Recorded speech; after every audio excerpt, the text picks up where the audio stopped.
नमस्कार। आज सावित्रीबाई फुले का स्मृति दिवस है। भारत की एक ऐसी क्रांतिकारी नायिका जिसने स्त्री शिक्षा की अलख जगाई। उनका आज स्मृति दिवस है, यानी 10 मार्च को। 3 जनवरी को उनकी जयंती होती है। 1848 में स्त्री शिक्षा के लिए भारत में पहला स्कूल सावित्रीबाई फुले और महात्मा फुले ने खोला था। फिर कई स्कूल खुले इस सिलसिले में। इन दोनों ने खोले और खुद अपमान सह करके भी, सामाजिक पारिवारिक बहिष्कार सह करके भी कई बार उन पर हमले हुए। कीचड़ फेंके जाते थे, गोबर फेंके जाते थे।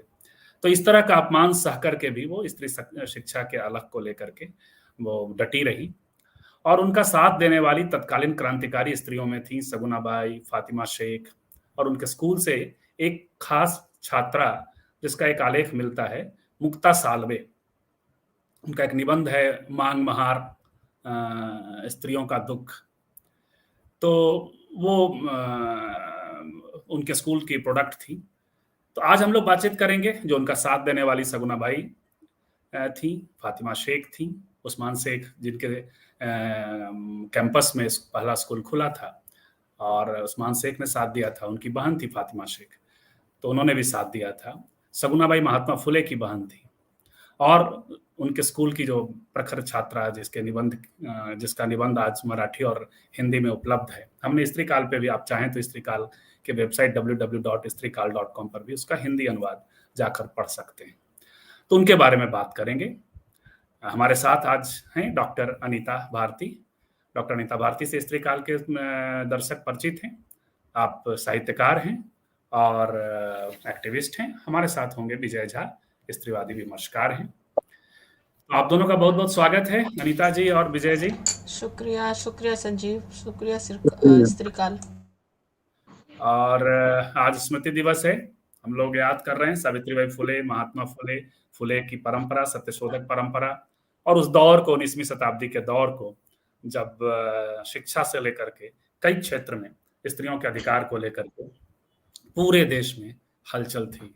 देश के पूरे मैप पर, महाराष्ट्र में भी, बंगाल में भी, दक्षिण में भी, हर जगह। तो अनीता जी, सबसे पहले हम आज बातचीत जो करेंगे वो इन्हीं 4 क्रांतिधर्मी, क्रांतिकारी स्त्रियों के बारे में बात करेंगे। तो सबसे पहले आप थोड़ी चर्चा करें, और हम लोग ऐसा फॉर्मेट रख सकते हैं कि सावित्रीबाई फुले से शुरुआत करें, फिर उसी परंपरा में बात करते हुए अंत में बात करेंगे मुक्ता सालवे पे और उनके लेख पे। जी। शुक्रिया संजीव चंदन। और स्त्रीकाल बहुत ऐसे अवसर देता है जो, और मुझे लगता लगातार सावित्रीबाई फुले पे जिस शिद्दत से स्त्रीकाल अपना पक्ष रखता है और बात करता है, वो वाकई बहुत सराहनीय है। और आज सावित्रीबाई फुले का 126वां, बल्कि मैं नोट करा दूं कि हम लोग सावित्रीबाई फुले के नाम पर वैचारिकी सम्मान देते हैं, और इसका दूसरा सम्मान डॉक्टर अनीता भारती को स्त्रीकाल ने दिया है, से सम्मानित किया है सावित्रीबाई फुले वैचारिकी सम्मान से। जी अनीता जी। और इसी में पहला सम्मान जो था डॉक्टर शर्मिला रेगे को मिला था। शर्मिला रेगे। हाँ, तो उनको भी हम याद करते हैं, उनका भी बहुत काम है। तो संजीव, मैं ये कहना चाहूँगी कि सावित्रीबाई फुले जो है, भारत में जो परंपरा है शिक्षा की, उसमें वो बहुत अद्भुत महिला है।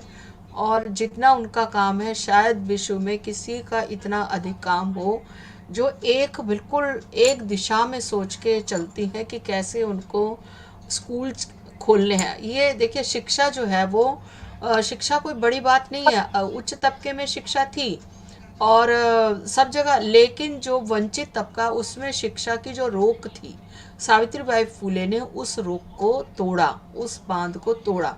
और उस बांध को तोड़ने का परिणाम ये हुआ कि मैं खुद भी ये मानती हूँ कि अगर सावित्रीबाई फुले नहीं होती तो हमारे जैसी महिलाएं यहाँ बैठ करके बात ना कर रही होती।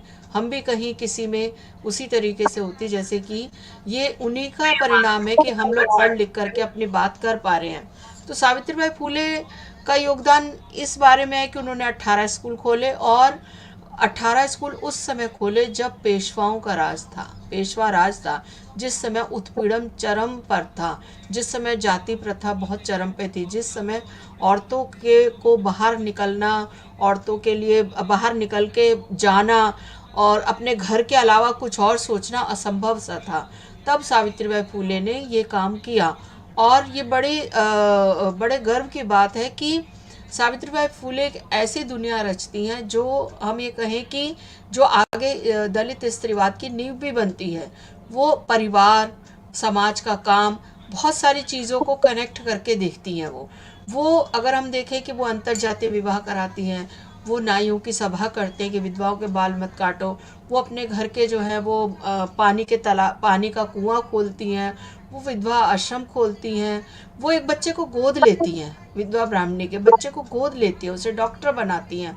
तो ये देखेंगे कि एक बहुत ही मुझे लगता है कि मैं अगर पूरे विश्व में से उदाहरण देखूं तो उस तरह के उदाहरण नहीं मिलेंगे शायद कि एक महिला नेत्री के इतने जीवन के रंग हों, इतने मोर्चों पे उसने संघर्ष किया, इतने मोर्चों पे उसने जो है वो मानसिक, मैं ये कहूँगी इतने मोर्चों पे उसने एक तरह से एक पूरा जो है आधार स्तंभ औरतों की मुक्ति का खड़ा किया हो।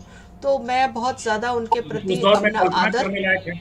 उस दौर में कल्पना करने लायक है कि एक ब्राह्मण विधवा लड़की का हाँ, प्रजनन, जो उसका बच्चा जो जन्मने में मरने जा उसको नहीं रही थी, मिलती। उनके बिल्कुल। बच्चे को बहुत, वो लोग अभी भी ये सब नहीं करते हैं। अभी भी बच्चा अडॉप्ट करने से पहले उसकी जाति, उसका कौन सा गोत्र होगा, क्या होगा। लेकिन ज्योतिबा फूले और सावित्रीबाई फूले एक झटके में बच्चे को अडॉप्ट करते हैं। ये कितनी बड़ी महत्वपूर्ण बात है, डॉक्टर कितनी बनाते बड़ी और हैं। महत्वपूर्ण बात है। बिल्कुल। और डॉक्टर यशवंत बनाते हैं उसको, वो मतलब डॉक्टर बनाते हैं, उसकी इंटरकास्ट मैरिज करते हैं। तो ये बिल्कुल। एक और वो मुझे दोनों ही लगता है समाज कि सेवा में मरते हैं, प्लेग प्लेग रोगियों की सेवा बिल्कुल, करते हुए दोनों बिल्कुल। माँ बेटे। माँ बेटे दोनों अंततः जो है ना, बहुत कम सावित्रीबाई फूले की प्लेग से डेथ होती है और उनके बेटे की बहुत कम उम्र में हो जाती है। ये मुझे लगता है कि सच में हमारे अंदर अगर हम कुछ काम करना चाहते हैं तो ऊर्जा का संचार करती हैं ये चीज़ें जो है हमें एक ताकत देती हैं लड़ने की, खड़े रहने की, संघर्ष करने की। तो इसलिए मुझे लगता है कि सावित्रीबाई फूले को आज के संदर्भ में बार बार याद करने की, उनके कामों को याद करने की, उनकी जिजीविषा को याद करने की, उनके योगदान को याद करने की ज़रूरत है। और जो भी इस पे कोई भी प्रोग्राम किसी भी तरीके से उनके विचारों को फैलाए, उसके लिए मन में एक मुझे लगता आदर है। और स्त्री काल को मैं बहुत धन्यवाद देती हूँ कि आज के दिन ये प्रोग्राम रखा।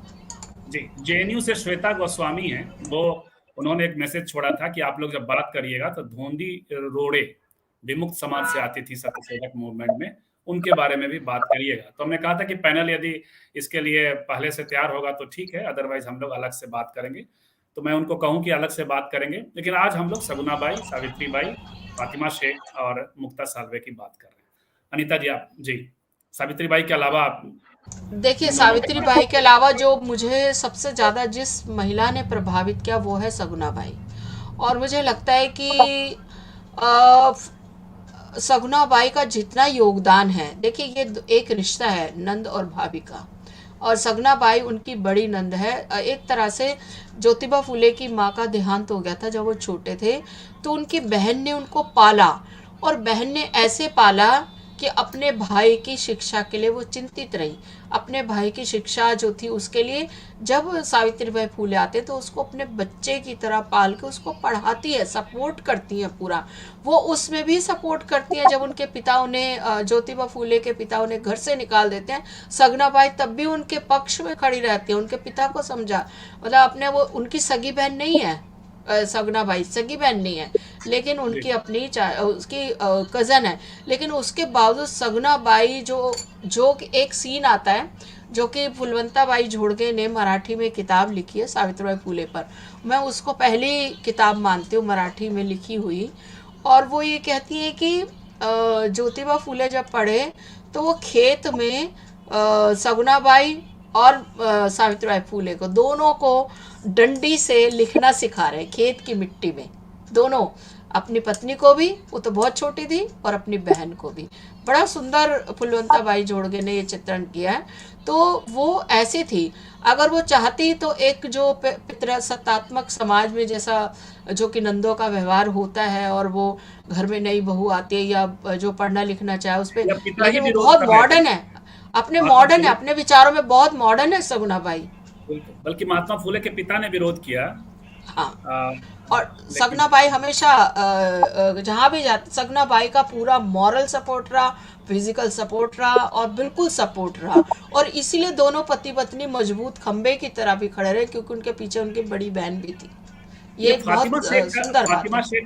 फातिमा शेख का कितना काम अभी सामने आया है? देखिए, मेरा जहाँ तक ख्याल है, फातिमा शेख पे हमारी एक दोस्त है, जुलेखा जुबिन, उन्होंने काफ़ी ढूंढा ढांडी मचाई, और वो उनको ये लगता था कि, लेकिन उनको कुछ ऐसा कुछ मिला नहीं। और इस पर अगर कभी डिटेल में बात करनी है तो हमें हरि नरके जी से भी बात करनी चाहिए, जो कि सावित्री बाई फुले के एक्सपर्ट है।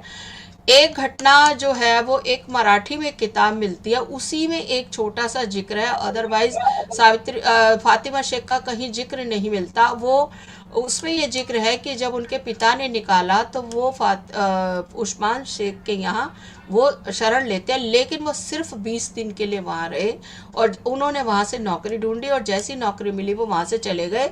तो इसमें जो है वो फातिमा शेख का जो योगदान के बारे में मेरा ये कहना है कि वो हो सकता है सहयोगी हो, है ना, उनकी सिस्टर थी। लेकिन जैसे कि लोग कहते हैं कि तो भाई जो वो पहला स्कूल पहली था वो पहली शिक्षिका थी, पहला मैं स्कूल इस बात को स्कूल इसलिए नहीं मानती, क्योंकि जो एक हमारा, क्योंकि वो शेख है, और एक मुस्लिम समाज में शिक्षा हमेशा से रही है। औरतें जो आप देखिए, पूरी एक परंपरा है। इवन जो है ना वो अमीर खुसरो की बेटी और पत्नी, अमीर खुसरो की बेटी और पत्नी वो दोनों खूब जी पढ़े, एक पूरी शायरों की परंपरा है, पढ़ी लिखी औरतों की परंपरा है। तो ये बात थोड़ी सी मुझे समझ में नहीं आती, लेकिन अभी जो है वो नहीं, फातिमा लेकिन शेख, मैं ये सवाल कर रहा हूँ कि उस्मान शेख के प्रीमाइस में तो स्कूल खुला था ना, कुछ दिनों चला ना? वो प्रौढ़ शिक्षा केंद्र खुला था। बिल्कुल। वो बड़ी औरतों के लिए था, वो बच्चों के लिए नहीं था। तो प्रौढ़ शिक्षा केंद्र था, लेकिन सावित्रीबाई फूले और वहां से जब वो निकल जाते हैं, तो वो उनके बहुत सारे ब्राह्मण दोस्त भी थे जिन्होंने मदद की। लेकिन दुख की बात यह है कि अभी उन दोस्तों के बारे में बहुत ज़्यादा नहीं कहा जाता। जो कि एक बात है कि जो देखिए, कोई भी एक चीज़ शुरुआत होती है तो उसमें बहुत सारे लोग सहयोगी होते हैं, और हमें सहयोगियों के नाम लेने चाहिए। मैं फातिमा शेख का नाम सहयोगी की तरह लेती हूँ, लेकिन और उनके बहुत सारे जो जो जहाँ वो पढ़ाने जाती थी, जिसमें भीड़ेवाड़ा में जो पहला स्कूल खुला, वहाँ उनके एक ब्राह्मण मित्र थे जो कि उन्होंने जगह दी और उन्होंने स्कूल चलवाया। तो बहुत तरह के लोगों ने सपोर्ट किया, क्योंकि जो प्रगतिशील ताकतें वो हर जगह होती हैं, जो कि इस ये बात को काम समझती अभी हैं। अभी अभी उस पे काम की जरूरत है कि जो फातिमा शेख के योगदान क्या रहे, और उनके अपने कुछ जो काम होंगे। जैसे सावित्रीबाई फुले की कविताएं हैं, सावित्रीबाई फुले के पत्र हैं, सावित्रीबाई फुले के लेख हैं।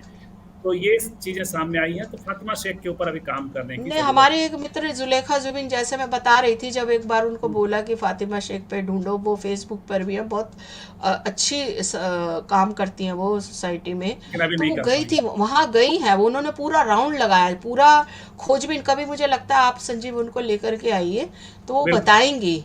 और वो गई, और उन्हें कुछ ऐसा एविडेंस, सावित्रीबाई फुले की हरिभाव हर हरि चीज़ मिलती है। हाँ, हरिभाव हर चीज़ नरके मिलती है।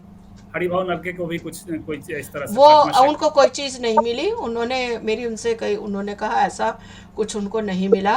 लेकिन अगर आपको मैं एक, आप जुलेखा जुबीन को ला सकते हैं, क्योंकि आजकल बिल्कुल, जो मुझे क्योंकि एक हम बात चाहते हैं कि अफसोस ये उसको होती है, जी। संजीव, मुझे एक बात अफसोस ये होती है कि सावित्रीबाई फूले से आगे फातिमा शेख का फोटो लगाने लगे हैं। तो मुझे लगता है कि सहयोगी के रूप में ठीक है, लेकिन अगर आप जो है दलित आइकन के साथ हमेशा यही होता रहा है कि उनके बरक्स कोई खड़ा कर दिया जाता है, फिर धीरे धीरे उनकी छवि को ख़त्म कर दिया जाता है। हालांकि मैं थोड़ी, आपको लगेगा कि मैं किस तरीके की बात कर रही हूँ, लेकिन ये एक नहीं, बहुजन नहीं, नायकों के साथ होता है।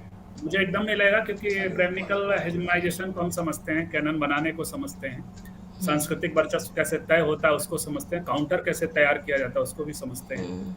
और ये एक पीड़ा का विषय है कि जो है, चूंकि फातिमा शेख उत्पीड़ित समुदाय से ही, माइनॉरिटी से कहेंगे, आती थी, तो वो लड़ा कई बार उत्पीड़ित समुदायों को उत्पीड़ित समुदायों से भी लड़ा दिया जाता है। तो ये सब चलता है। वो हम लोगों ने देखा कि किस तरह से पहले 3 जनवरी के आते ही जबकि सत्यशोधक मूवमेंट और अम्बेडकरी मूवमेंट में प्रतिमा जरूर फातिमा शेख की सब दिन रही, लेकिन वो एक बरस, तो वो एक अलग प्रसंग है, उस पर कभी बात करेंगे, लेकिन उन पे लेकिन काम अभी होने पिछले कुछ समय से उनके आगे आ गई है। की, तो इस पे और काम मुझे कई करने बार ये भी लगता है कि कई बार ऐसा होगा कि सावित्रीबाई फूले के जन्मदिन पे सावित्रीबाई फूले होगी ही नहीं। मुझे कई बार ये भी खतरा लगता है। चलिए, ऐसा ना हो और ऐसा नहीं होगा, लेकिन जरूरत है कि काम हो, शोध हो। और विजय भाई, आगे हम मुक्ता सालवे पे बात करेंगे। तो वो जो दौर था, हालांकि अनीता जी ने कहा कि महिलाएं पढ़ रही थी, लेकिन महिलाएं पढ़ रही थी, वो किस तरह से पढ़ रही थी वो तो आगे तक भी डिबेट चलता है। और स्कूल खोले जाने का भी प्रसंग है, स्कूलों में जा रही थी कि नहीं जा रही थी।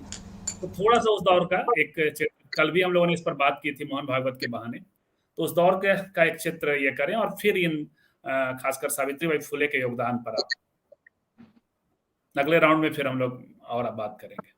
विजय जी।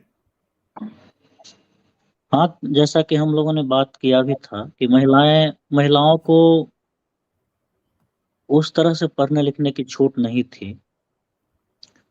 कुछ जमींदार घरों की महिलाएं पढ़ती लिखती थीं, हिसाब किताब सीखती थीं। वह इसलिए कि जब वह ब्याह करके जाहिर है जमींदार घर में जाएंगी, विधवा होने की स्थिति में अपनी मिल्कियत संभाल सकें, उनके साथ उनके कुटुंबजन जो छल न करें। इसलिए कुछ ऊंची जातियों की महिलाओं या जमींदार फैमिली की महिलाओं को पढ़ाया लिखाया जाता था। कुछ महिलाओं को घर पे शास्त्र की शिक्षा भी दी जाती थी, ऐसे भी। लेकिन ये एक परिपाटी नहीं थी, या इसे एक अधिकार के रूप में नहीं लिया जाता था, जो कि ब्रिटिशों के कांटेक्ट में आने के बाद होता है। सबसे मार्के जी की बात यह है, हाँ, सबसे मार्के की बात यह है कि ब्रिटिशों के आने के बाद जो मिशनरी स्कूल खुलते हैं और उसमें फूले भी जाते हैं, स्कॉटिश मिशनरी स्कूल हम लोग जानते हैं कि वहीं उनकी पढ़ाई हुई, शिक्षा दीक्षा हुई। तो आप ये देखिए कि सामाजिक सोपान में जो निचले स्तर पर है, उसका सामना जब थॉमस पेन की किताब से होता है, राइट्स ऑफ मैन, फुले पर उसका बहुत प्रभाव था उस किताब का, राइट्स जी ऑफ मैन का। और जाहिर है कि उन दिनों ऊंची जातियों के जो क्रांतिकारी या अंग्रेजी शिक्षा प्राप्त लोग जो आजादी की लड़ाई, मतलब जिनके मन में आजादी की भावना जगी, वो लोग भी थॉमस पेन या इस तरह की किताबों से प्रभावित रहे होंगे। लेकिन गौर करने वाली बात यह है कि देखिए किस पर क्या प्रभाव पड़ता है, कौन उसे किस रूप में लेता है। फूले या फूले दंपति ने थॉमस पेन या उस तरह के विचार को कुछ इस तरह से आत्मसात किया कि उसे यहाँ की जो जाति व्यवस्था थी, सत्ता संरचना थी, उस पर पूरी तरह से लागू किया। ना कि राजा राम मोहन रॉय या ईश्वर चंद्र विद्यासागर या रानाडे की तरह केवल अपनी ही जाति या अपने ही दायरे में बंद करके नहीं सोचा। इसीलिए फूले दंपति या सावित्रीबाई फूले कहें तो वो न केवल निम्न जातियां या अपनी जातियों की स्त्रियों महिलाओं के बारे में सोचती हैं, बल्कि ऊंची जाति की जो विधवाएं हैं, जो उस समय बहुत ही खराब या तकलीफ की स्थिति में थी, जिन पर ध्यान कम दिया जा रहा था, उनकी चिंता भी करती हैं। ये दोनों तो उच्च यह गौर कर, और निम्न के आगे हम लोग कथित लगा देते हैं। जी हाँ कथित, हाँ कथित, इसलिए जी कि जी तो ये सोचने वाली बात है कि आप सामाजिक संरचना में, सत्ता संरचना में जहां स्थित होते हैं, उस स्थिति के अनुसार भी कई बार नए विचारों को आत्मसात करते हैं, पढ़ते हैं और उसका इस्तेमाल करते हैं। जी यह एक उदाहरण है। यही कहना था मुझे। जी जी। तो उसमें वो तो आपने कहा कि उन्होंने, ये सबसे बड़ी बात है कि जो कास्ट के इराडिकेशन की दिशा में या कास्ट से इंटरेक्ट करने की दिशा में उन्होंने किया। लेकिन ये जो मुख्य सवाल मेरा था कि महिलाएं पढ़ रही थी, जितने दायरे में पढ़ रही थी, प्रॉपर स्कूल खोलने का जो श्रेय है वो तो सावित्रीबाई फुले को ही जाएगा ना।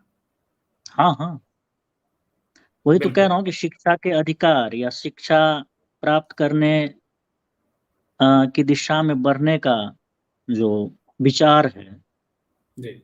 वह ब्रिटिश कंटेक्स्ट से ही आता है, और पहली महिला जो है वो सावित्रीबाई फुले ही हैं जिन्होंने इस दिशा में कदम बढ़ाया।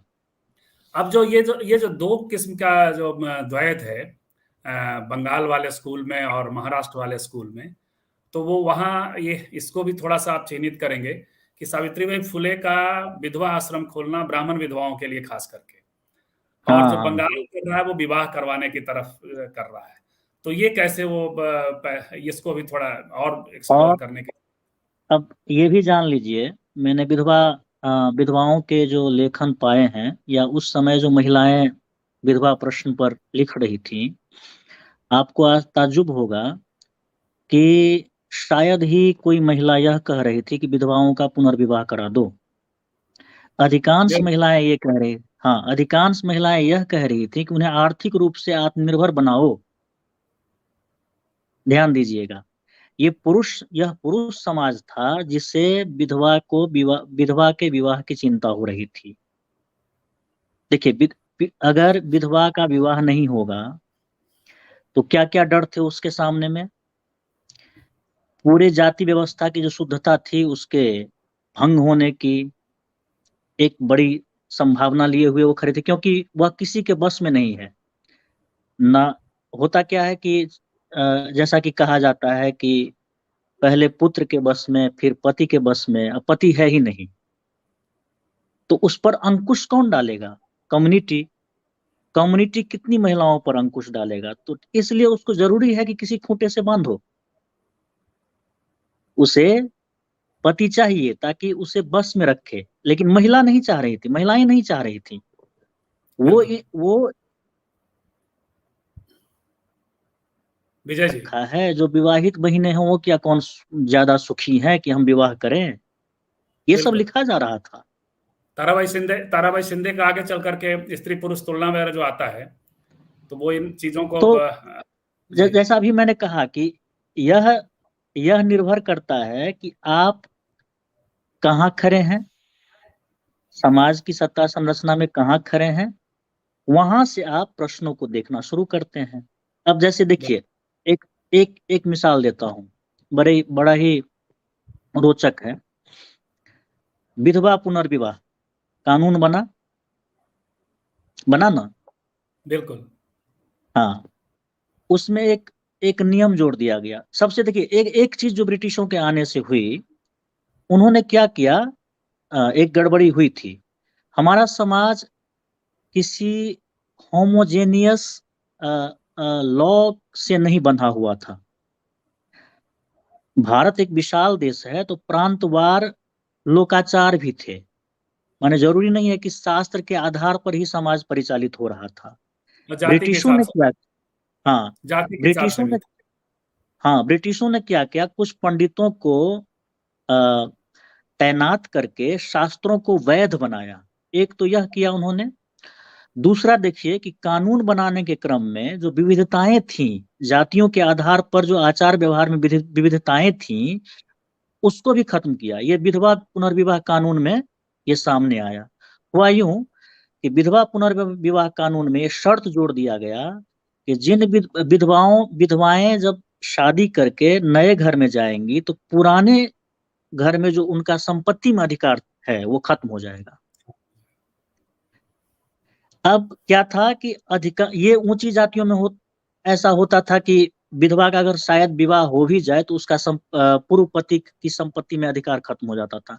लेकिन ऐसी अधिकांश जातियां थी, मध्य जातियां, निम्न तथाकथित जो कह रहे हैं निम्न जातियां, जिनकी की बड़ी संख्या थी, उनमें महिलाओं का विधवाओं का विवाह होता था और उन्हें अपने पूर्व पति की संपत्ति से बेदखल भी नहीं किया जाता था। लेकिन जैसे ही ये कानून बना, ये बेदखल की जाने लगी। हाँ, और ढेरों मुकदमे विभिन्न कोर्टों में आने लगे। लूसी कैरोल का इस पर काम, बहुत अच्छा काम है, विडो रीमैरेज एक्ट पर। तो जी यह देखिए कि क्या होता है कि मतलब जहां आप, दूसरी बात ये देखिए, एक और चीज होती है, जैसे हम कहते हैं कि 19वीं सदी में स्त्री प्रश्न हम लोगों को पढ़ाया जाता है, women's question in 19th century. तो वहां से वो लोग आए और उन्होंने कहा कि भैया तुम्हारे स्त्रियों का जो सबसे बड़ा सवाल है वो है विधवा। लेकिन यह सबसे बड़ा सवाल नहीं था, बल्कि आप उन्होंने ही जानते हैं। नहीं कहा, वही जो आप शुरू में कह रहे थे कि जो वेंटेज का मामला है सोशल लोकेशन का, यहाँ के ब्राह्मण हम्म, समाज सुधारकों ने भी, राजा राम मोहन राय और तमाम, चूंकि उनके इर्द गिर्द महिलाएं जल रही थी, सती प्रथा जैसी चीजें थी, तो हाँ बिल्कुल। तो अनिता जी, यही फर्क है जो विजय जी कह रहे हैं कि जो वेंटेज का फर्क है। देखिए, विधवा थी, लेकिन विधवा की सेक्सुअलिटी जो है एक की समस्या है, एक के लिए आतंक है। प्रॉपर्टी वाला एक एंगल विजय जी बता रहे हैं, और सेक्सुअलिटी वाला सीधे सीधे सेक्सुअलिटी का डर था कि उसको कंट्रोल कैसे किया जाए, उसका व्यवस्थापन कैसे हो, ये ब्राह्मणों की चिंता थी। वही महात्मा फुले और सावित्रीबाई फुले की चिंता यह है कि उनकी सेक्सुअलिटी को वो एक्सेप्ट कर रहे हैं कि एक सेक्सुअलिटी है, एक एक एक सेक्सुअल बीइंग है, एक एक एक व्यक्तित्व है, और उसके साथ खड़े हो रहे हैं। जो कि उस समय की, जो विजय जी कह रहे हैं, विधवा स्त्रियां जो हैं, वो उनकी चिंता भी यही थी। उनकी चिंता में वो अपने विवाह को लेकर नहीं थी, वो पढ़ना चाहती थी, वो आर्थिक अधिकार चाहती थी। तो ये कास्ट लोकेशन का फर्क है। थोड़ा आप और इसको एक्सप्लोर करेंगी जी।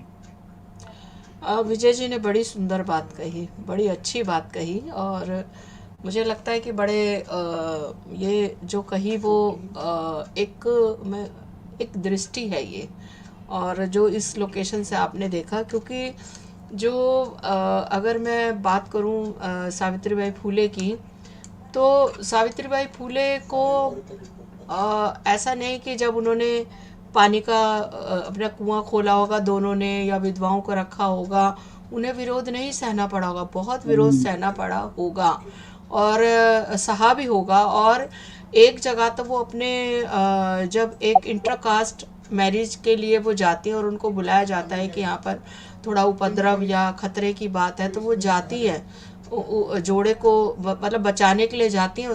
ज्योतिबा फुले को पत्र भी लिखते हैं, उनका भाई उनसे आर्गुमेंट भी करता है कि तू तो धर्म का नाश कर रही है। उनका भाई उनसे कहता है कि तू समाज पे कलंक लगा रही है, या परिवार पे कलंक है, परिवार की नाक कट गई है, धर्म भ्रष्ट कर रही है। तो वो कहती भी है कि तेरा जो दिमाग है ना, वो भट्ट लोगों की किताब पढ़ के खराब हो गया है। ये अपनी कविताओं में भी बोलती हैं वो बार बार, भट्ट लोग कि ब्राह्मणों के, भट्ट माने ब्राह्मण की जो साहित्य है, जो जातिवादी साहित्य है, जो नफरत, जो उस तरह वो उसका विरोध करती हैं। और मुझे लगता है कि जो सावित्रीबाई फुले है वो स्वतंत्र स्त्री चेता है, स्वतंत्र, मतलब वो कहीं पर भी वो ये नज़र हमें नहीं आता कि उनको फोर्स करके कहा जा रहा हो कि आप ऐसी थिंकिंग लाइए, या उनको कभी समझाया जा रहा है। वो उनकी अपनी विचारधारा में ही स्वतंत्रता है। अगर वो देखिए, जो नाइयों की मीटिंग करना और ये समझाना कि विधवाओं को बाल मत काटो, उनको कुरूप मत बनाओ, उनको मत करो ऐसा। एक तो विधवा जो होकर के समाज वैसे ही बहुत अत्याचार करता है, लेकिन बाल क्यों काटे जाते हैं, उनको रूखा सूखा खाना क्यों दिया जाता है, एक समय भात क्यों खाएंगी वो, है ना? तो इसलिए दिया जाता है ताकि वो अट्रैक्टिव ना लगे। वो जो बालों से बाल काट देना, उनका अपमान करना, एक तरह से बाल जो है वो जहाँ पे उनकी सुंदरता को बढ़ाते हैं, लेकिन अपमान का भी प्रतीक है बाल काटना। अभी भी जो है दलित जातियों में कि व्यक्तित्व को अपर यही कास्ट के नकार लोग, हाँ, एक तरफ, बाल एक मूड़ने का, तरफ बाल मूड़ करके गधे पे बिठाना, ये करना, तो एक तरह से ये अपमानजनक है, किसी के बाल को जबरदस्ती काटना। तो ये था, तो ये वो समझती थी कि बाल पर हमला करने का मतलब है उसके व्यक्तित्व पे हमला करना स्त्री के। तो उन्होंने कहा कि ऐसे तो कान नहीं पकड़े जाएंगे, ऐसे ही पकड़े जाएंगे। तो उन्होंने नाइयों से कहा कि आप क्यों ये कर रहे हो, आपको क्या मिल रहा है, मतलब आपको कुछ मिल भी नहीं रहा, अब कितने पैसे, भाई आप एक तरह से गलत काम कर रहे हो। तो नाइयों ने कहा नहीं काटेंगे। उनको ये इंसानियत की बात समझ में आई, ये इंसानियत थी जो ज्योति सावित्रीबाई फूले ने उनके अंदर जगाई कि एक इंसान है स्त्री, उसको ऐसी दुर्दशा मत करो। ठीक है, पति मर गया, या वो नहीं है, लेकिन है तो वो स्त्री, उसके अंदर प्राण है, सब कुछ है, उसके अपनी वो है। तो मुझे लगता है राजीव, जो मेरा राजीव जी से अनुरोध है कि थोड़ा सा आवाज को जो है हल्का कम कर दो। उनकी मीटिंग चल रही है। अच्छा, उनकी मीटिंग इसी रूम में चल रही है, चलिए हाँ, तो बात करते हैं हम जी। तो वही मैं कह रही हूँ कि ऐसे जो था, वो जो आपकी बात है वो जुड़ती है कि जो स्त्रियों को स्वतंत्र रहने के हिमायती थे वो, है ना, कि हिमायती थे कि स्त्रियां विधवा है तो क्या हो गया भाई, क्या फर्क पर क्या पड़ा। तो इसलिए जो है वो ये प्रॉब्लम उनकी निगाह में नहीं थी, क्योंकि दलित जातियों में विधवा होना कोई इतना बुरा नहीं माना जाता कि उसकी पूरी दुनिया लुट गई औरत की। और यहाँ जो है वो उस तरीके से उसको नहीं देखा जाता। हमेशा आप देखें कि दलित और पिछड़ी जातियों में विधवा होने पे ना तो सती किया जाएगा, ना बाल मुंडे जाएंगे, ना उसको घर के कोने में रखा जाएगा, ना उसको आधा खाना दिया जाएगा। ऐसा नहीं है यहाँ पर। ये सिर्फ बस एक संकट ये है, जो है देखिए वो देखिए उन्मूलन के कानून बने इतने साल हो गए, लेकिन आज भी ऊंची जाति के घरों में विधवा विवाह भी उतना आसान नहीं है। और विधवाओं की जिंदगी को तो खैर आज भी जो है लगभग खेल मैं तो जैसा ही। ये कहूंगी संजीव, महावारी तक को लेकर के अभी लोगों की सोच नहीं हुई। अभी कुछ ही समय पहले मैंने पढ़ा था उत्तराखंड, मतलब जो पहाड़ों के, उसमें औरतों की बड़ी दुर्दशा है अभी नहीं भी, नहीं, हर जगह कि वो अभी किचन अभी में तो हम नहीं लोग जा सकती। हाँ। अभी तो हम लोग लगातार एपिसोड कर रहे हैं इस पे, महावारी पे, तो लगातार वो तो ऐसी स्थिति है। मुक्ता सालवे जो है वो एक तरह से देखिए, स्कूल खुला, लेकिन स्कूल का बाय प्रोडक्ट क्या? तो मुक्ता सालवे देखिए, एक बाय प्रोडक्ट की तरह, एग्जाम्पल की तरह सामने आती है, एक प्रोडक्ट की मुझे तरह सामने। मुक्ता जी सालवे का मुझे मतलब मैं ये कहूँगी, मैं उसकी बहुत प्रशंसक हूँ। और वो छोटी बच्ची थी, 3rd क्लास की। सोचे कि अगर जी तीसरी क्लास की बच्ची अगर ये लिखती है कि हमारी क्या दशा है, हम अगर पेशवाओं के उधर चले जाते हैं, वो जो दलित है उनकी जो वो है, उनकी गर्दन काट के फुटबॉल की तरह खेलते हैं, वो बाजार में नहीं जा सकते, उनकी औरतें सुरक्षित नहीं हैं। ये बहुत ही ज़्यादा मैं कहूँगी कि मतलब मुझे आश्चर्यचकित कर देता है। और ये सावित्रीबाई फूले की शिक्षा का प्रभाव है कि जी वो स्कूल की जो शिक्षा दी जा रही थी, वो कितनी तरीके से औरतों की जो मुक्ति का रास्ता है, जो उनको स्वतंत्रता की भावना, जो उनके अंदर समानता की भावना भरी थी। मुक्ता सालवे बहुत मैं कहूँगी कि बहुत ही बहादुर लड़की थी। मतलब तीसरी क्लास का बच्चा जो 10 साल का है, या 11 साल उनका का है, लेख 12 स्त्री काल साल का पे, है। उनका लेख स्त्री हाँ। काल पे पढ़ा जा सकता है, अनुवाद संदीप मधुकर सपकाले का, मांग महारों का दुख, 1855 में ये लेख लिखा गया था, यानी और स्कूल खुलने के बाद। जी मैंने भी उन पे एक आर्टिकल लिखा, खोजपूर्ण काफ़ी उस तरीके से, जी जी मुक्ता सालवे पे। तो वो पहली महिला दलित साहित्यकार उनको जी कहा जाता है, क्योंकि इस तरह का पहला एक आर्टिकल है जो एक दलित विमेन की तरफ से लिखा गया उनकी हालत पर। तो जी पहली दलित महिला राइटर भी हैं वो भारत की।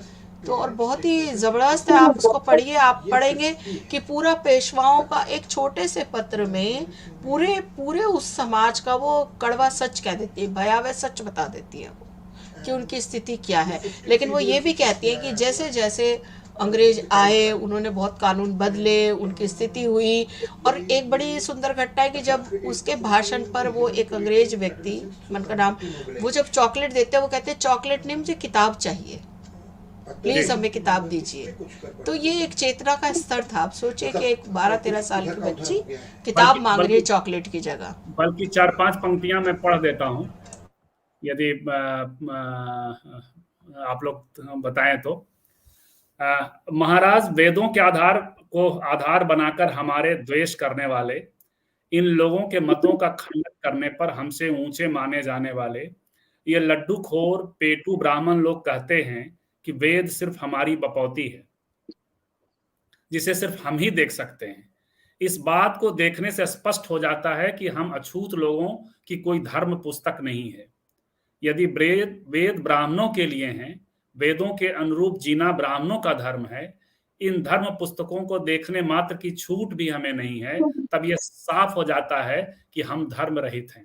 तो ये तर्क के साथ पूरा लेख बहुत सुंदर तरीके से, तो एक प्रोडक्ट जो है वो सावित्रीबाई फुले स्कूल, महात्मा फुले स्कूल की सामने एक प्रखर प्रोडक्ट हमारे सामने है, मुक्ता सालवे। इस रूप में भी उन्हें याद किया जाना चाहिए, उनके लेख को पढ़ा जाना चाहिए। अनीता जी। हाँ, इसमें एक चीज और जोड़ दूं हम्म। कि मुक्ता साल्वे जो थी वो ईमानदार भी काफी हैं। आप अगर देखें जी। तो निडर भी हैं, निर्भीक हैं, और इस जाति व्यवस्था की हकीकत को काफी गहराई से समझ रही थी। देखिए, जाति व्यवस्था की सबसे बड़ी ताकत क्या है? जाति व्यवस्था की सबसे बड़ी ताकत यह है कि जातियों में भी उपजातियां हैं। हम्म। हर जाति और उपजाति के नीचे कोई न कोई जाति है, उसके ऊपर उपजाति है। तो ये जाति व्यवस्था जो ये आ, व्यूह रचती है ना, तो आप हम्म। देखेंगे कि वो मांग और महारों के बीच का जो संबंध है उस तरफ भी इशारा करती है बिल्कुल कि बिल्कुल। महार किस तरह से मांगों के साथ पेश आते हैं। तो ये गौर करने वाली बात है, और कि कितनी ईमानदार भी है वो, और बिल्कुल बिल्कुल। क्या समझ है मतलब उस जी। समय उतने कम उम्र की बच्ची के लिए। मतलब एक कास्ट से खास करके इंटरेक्शन, रियलिटी से इंटरेक्शन जो है, ये महाराष्ट्र स्कूल भी कहें, फुले स्कूल कहें। और जब हम अपने पिछले समय को पढ़ते हैं तो थोड़ा सा इसी तरीके से पढ़ने की जरूरत है। बहुत ही हाईली लोडेड पॉलिटिकल हो करके पढ़ने की जरूरत मुझे लगता है कि नहीं, सबके योगदानों को देखा समझा जाना चाहिए, और सवाल भी खड़े होते रहेंगे। जैसे अभी हाल फिलहाल में हम लोगों ने एक सवाल किया, और बहुत पहले से दलित मूवमेंट ये करता रहा है कि पंडिता रमाबाई के साथ महात्मा फुले खड़े होते हैं जब उनका बहिष्कार कर रहा होता है उनका जो ब्राह्मण समाज। काफी रेडिकल स्त्री हैं वो, और उनका बहुत बड़ा योगदान है। लेकिन उस वक्त वो महात्मा फुले और सावित्रीबाई फुले की चर्चा कही, और अब तक नहीं इस पर कोई तथ्य सामने नहीं आया। तो काम करने की वहां जरूरत है। हालांकि उनसे मिलने का प्रसंग की चर्चा हरिभाव नलके करते हैं, लेकिन तब भी उनके पास भी कोई उनका काम सामने, उनकी चर्चा को लेकर के कोई डॉक्यूमेंट उनके सामने मुझे लगता है कि नहीं है। अनीता जी, फिर विजय जी की तरफ चलेंगे, इस पर टिप्पणी करें। देखिए, जब मैं मुक्ता साल्वे की बात कर रही थी तो उनके जो एक वो हैं, मैं उनमें एक व्यक्ति का नाम लूँगी। उनका नाम था लहूजी गुरु। ये मुक्ता साल्वे के बड़े पापा तो वो थे, और उनका ज्योतिबा फूले और सावित्रीबाई फूले के स्कूलों के लिए बहुत बड़ा वो खड़े हो जाते थे। वो पहलवान थे, वो पहलवानी करते थे, और मुक्ता साल्वे को अपने गर्दन पे, मतलब यहाँ कंधों पे बैठा के लाया करते थे। तो एक मैं जब उसका सावित्रीबाई फूले का मैं जब याद करती हूँ तो मुझे लगता है जैसे कि जो ज्योतिबा फूले और सावित्रीबाई फूले का जो परिवार था वो एक बहुत बड़ा परिवार था। उसमें तमाम तरह के लोग थे, और वो जो थे वो उनकी ताकत थे ये लोग। तो एक जो है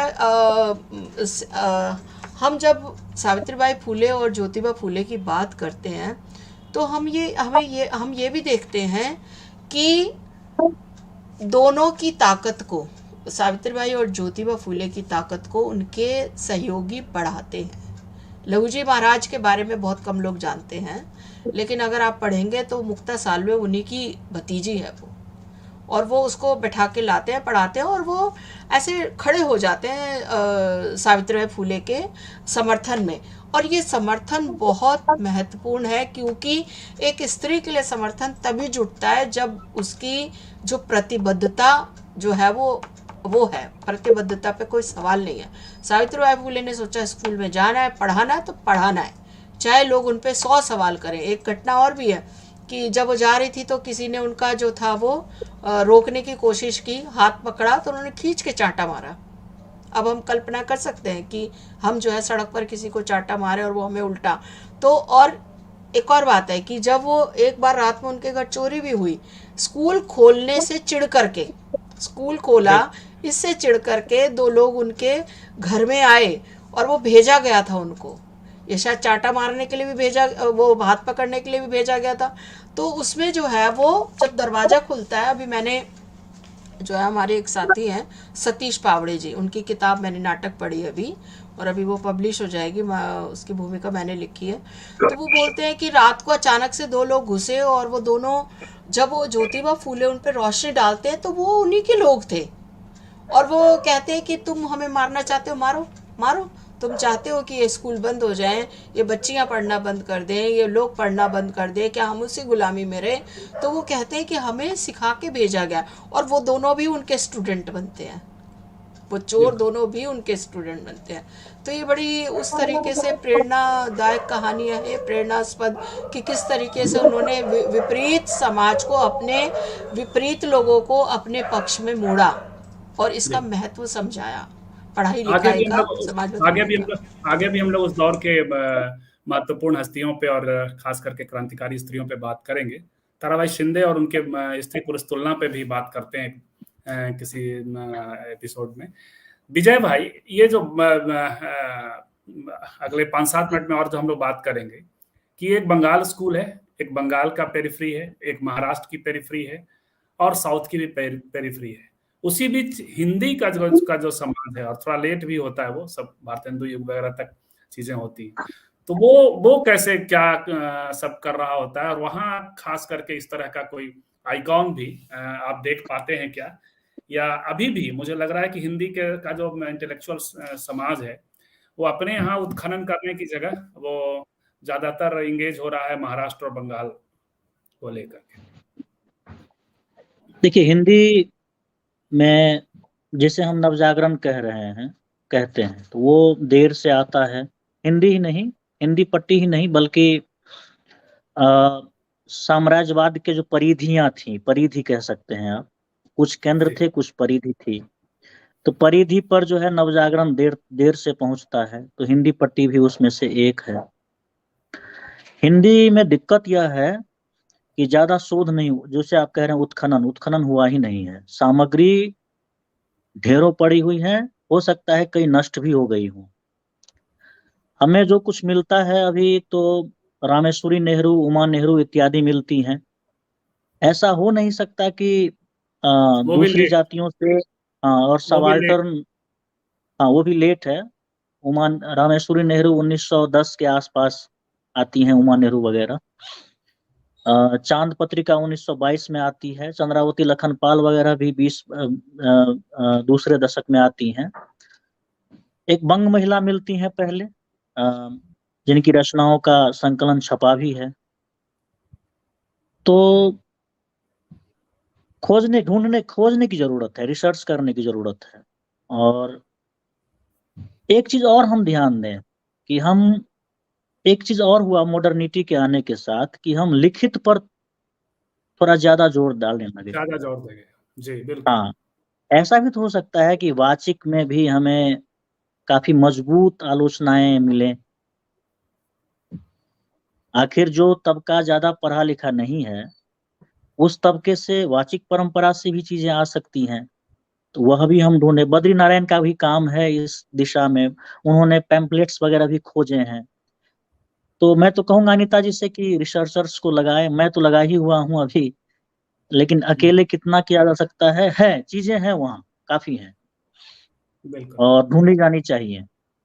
अब तक जो मिला है उसमें ये पर्सपेक्टिव नहीं दिखता। संसाधनों का अभाव और जो इस स्पेस का जो संसाधन है, जो समूह है, वो इस दिशा में सोचता नहीं है। इस दिशा में काम, रिसर्च का जो काम है, आज भी रिसर्च जो है upper high caste Hindu male के हाथ में ज्यादा है। हिंदी पर जिन लोगों का कब्जा है ना, जो हिंदी के सामंत भी कहे जाते हैं, 1-2 सामंत बचे हुए हैं अभी भी, तो उनकी रुचि है ही नहीं इसमें, सच पूछिए तो। उन्हें लगता है कि सामग्री अगर सामने आ जाए तो हो सकता है जो कैनन बने हुए हैं, कैनन खत्म हो जाएंगे, नए कैनन बनने शुरू हो जाएंगे। तो ये बहुत बड़ी पॉलिटिक्स है, ये बहुत बड़ी पॉलिटिक्स है, और सबाल्टर्न तबके को लगना पड़ेगा इसमें, अपनी आवाजें ढूंढ कर निकालने के लिए। आखिर उमा जी ने भी जब काम किया तो रमाबाई को कोई नहीं जानता था, सावित्री बाई को कौन जानता था, ब्रजरंजन मणि वगैरह ने जो जब काम किया था। तो जब हम इतिहास में उससे पहले, काफी पहले काम हो चुका था, ब्रजरंजन मणि से पहले।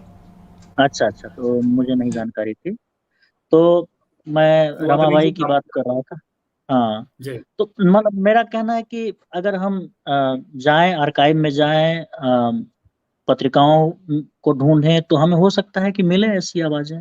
हम यह नहीं कह सकते कि नहीं होंगी। बिल्कुल। तो ये उस दौर को याद करते हुए, सावित्रीबाई फुले और उनके योगदानों को याद करते हुए, उस पूरे परिदृश्य को याद करते हुए, क्रांतिकारी स्त्रियों को याद करते हुए, इसकी जरूरत को हम सब महसूस कर रहे हैं कि और भी काम किए जाने की जरूरत है, खासकर हिंदी पट्टी, क्योंकि यहाँ की जो जड़ता है, और इसी जड़ता, ये जड़ता जो है पूरे देश के ताने बाने को, पूरे देश के उसके प्रगतिशीलता के मार्ग में बाधक होता है। छोटी छोटी टिप्पणियां और आप लोगों की आखिरी 45 मिनट हम लोग बातचीत कर चुके हैं अनीता जी, और फिर मैं याद दिला दूं कि फिर किसी एपिसोड में हम लोग और अन्य क्रांतिकारी स्त्रियों पे उस दौर के बात करेंगे।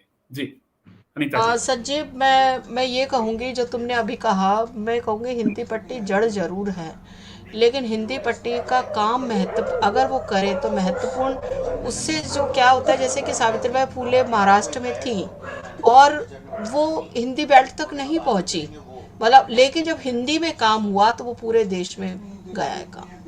तो हिंदी पट्टी जड़ होते हुए भी अगर हिंदी में काम होता है तो वो महत्वपूर्ण माना जाता है। तो मुझे लगता है कि हिंदी पट्टी में और ऐसे लोगों को मतलब ये शामिल हों जो इस काम को करे, क्योंकि हिंदी का काम बहुत दूर तक जाता है और हिंदी एक बड़ी भाषा है, तो भाषा है और वो पढ़ी भी जाती है। तो इसलिए मुझे लगता है कि ये हमें कोशिश करनी चाहिए हिंदी, लेकिन भाषा एक बहुत बड़ा बैरियर बनती है, इसमें कोई शक नहीं है। अब ज़्यादा से ज़्यादा अनुवाद का काम हो तो ये काम बड़ा सार्थक हो जाएगा। सावित्रीबाई फुले की कुछ चीज़ें तुमने अनुवाद की, पत्र या कुछ कविताएं हमने की, लेकिन उनका अभी और भी साहित्य है। ज्योतिबा फुले का साहित्य विमल कीर्ति जी ने किया, विमल कीर्ति जी ने उनका जो था अनुवाद किया। तो अगर अनुवाद होता है और हिंदी पट्टी में आता है तो वो बहुत महत्व की बात, उसे लोग नोटिस करते हैं। हिंदी पट्टी के भीतर की जो प्रोडक्टिविटी है, यहाँ जो काम हुआ है, और इन सब चीजों का समाधान मुझे राजनीतिक समाधान दिखाई पड़ता है। जब तक राजनीतिक तौर पर जो शोध संस्थानों को और अल्टरनेटिव शोध संस्थानों को बढ़ावा नहीं मिलेगा, तब तक ये मुश्किल है कि इस दिशा में और काम हो सकेगा। विजय जी, आपकी एक छोटी टिप्पणी आज के अवसर को देखते हुए भी, और जो